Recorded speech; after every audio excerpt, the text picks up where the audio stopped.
My name is Mrs. McCarthy, and I am the cook in Portumna Castle. Now, Portumna Castle is the ancestral home of the Clan Rickards. Well, they're the Burkes or the Burgos, don't you know? The current master, my boss, is Sir John Thomas Burke. Now, he's the 13th Earl of Clanrickard, a lovely gentleman. He's a soldier too, and he's very brave. And he formed a branch of the British Army called the Connacht Rangers. Do you know them? Oh, well, have you ever heard of them? Well, they go out to India and places like that, far away. So he's often gone out of here. But I'm still kept busy because her ladyship, the Countess of Clanrickard, Lady Elizabeth Burke, she lives here most of the time, and her family are from around the vicinity. So even when his lordship is missing, there's always comings and going. Now, his lordship loves a little bit of brown bread, so I'm going to make a bit of brown bread today too. But I forgot to tell you, they've 3 kids, 3 children, and 2 ladies. That's little Lady Hester and Lady Emily, and a little boy, his little lordship, Ulick John. Sure, God love him, he's a lovely little laddie. I better get down to the bread now, or his lordship won't have any, and he loves it. Now, to get going, I asked Mary, the kitchen maid, to give me a hand, so she's everything ready for me here. Mary, she's a local girl, you know, she's a kitchen maid. She's a bit slow, a bit dim-witted, but sure, I have to tell her everything. But sure, Mary, I hope now you're looking at me doing this, because the next time I expect you to do it on your own, all right?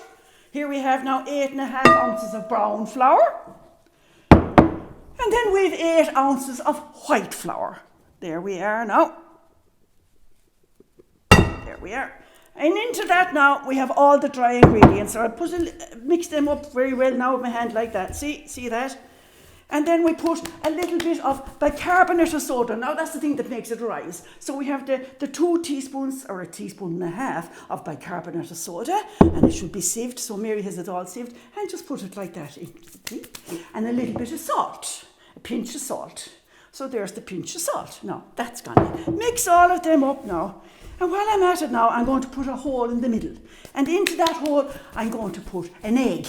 Now, Mary collected the eggs this morning from our own farmyard. She's handy enough that way. She collected them all with lovely chickens. So there's the egg gone in now. And the next thing I'm going to put in is buttermilk. 2/3 of a pint of buttermilk. Mary collected that as well on her way up from the dairy. You see, we have our own cows and the herd and everything. So we're very self-sufficient here. So put a little hole there and then add the buttermilk. Now slowly add it, and then we keep stirring that. And I better not forget the bit of honey. His lordship loves a bit of honey, sweetens him up a bit. So I'll put in the bit of honey as well, and that honey again comes from our own hives. We have our own bees in the kitchen garden as well. So we're very well sufficient here. We're well looked after. So now I mix all of that up and keep it going. And I hope now Mary is watching all of this, because this is the slowest part of the job. And when I'm finished with this, then I'll take it out and knead it, and we'll see how that goes. I might have to add another bit of milk now. Where's the milk? Here it is. Put in another little bit of milk, and there we are. So mix it up now well. Oh, the poor old wrists aren't as good as they used to be. You know, it's hard going, keeping the bread going here in this house. His lordship really loves it. And when he's home, we eat a lot of it. And he's home at the moment. He's a grand man. Now, I'm going to throw that out now on the board in a minute, because it's all well mixed. When I throw it out on the board, I'll knead it, and then we'll be grand. We'll put it into the skillet pot, and we'll leave it there for about 45 minutes. We'll have a look at it now, see what it's like. Oh, no, you devil, yeah. Come on, we'll get it out. The sticky old stuff too. You want to be always very careful, Mary.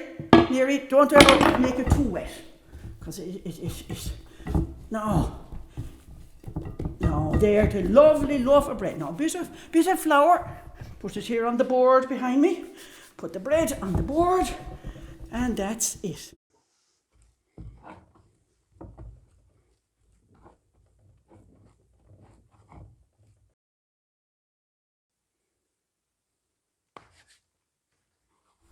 Now, here we are, and we put it into the skillet. Now, better wash my hands with an old wipe here with a wet cloth. Now, I get Mary to clean off the stuff here. Mary! Oh, God, the girl is gone again. I'll have to do it myself. Anyway, I'll tell you a story. while I'm cleaning up. And the story is about 2 or 3 years ago. I don't know how long ago, you know. My memory isn't that great, but I can tell you the story. I was here in the kitchen, resting myself up, cleaning up after the lunch service. I had my shoes off and having a little cup of tea at the fire there, resting myself. And Fury, the little dog of the house, he's 9 years old, but he's a favourite of the household. He came down and joined me, a little whippet dog, no small little thing. And he was snoozing away too. Next thing, there was commotion. There was screaming upstairs. Her ladyship was calling the names of all the children. And the governess was in an awful state. Hadn't one of the little girls left the nursery when the governess's back was turned and she went off to play hide and seek, the little minx? Well, there was consternation and pandemonium. The footmen came down here looking for her. They went off down to the kitchen garden and down to the lake at the far end of the house. About 10 minutes passed, and in all the furore, the little dog Fury hopped onto his feet, out the door, bolted out the door. I never saw him move so fast. Anyway, about 10 minutes passed, I suppose, and things became a bit quieter. Next thing, there was a scream. Lord, I nearly jumped out of my skin. And I went out the door there. And when I got outside, it was all over. The whole household was standing around in a circle with big, long, glum faces on them. And Fury was in the middle of the circle, lying dead, just outside there on the south side of the house.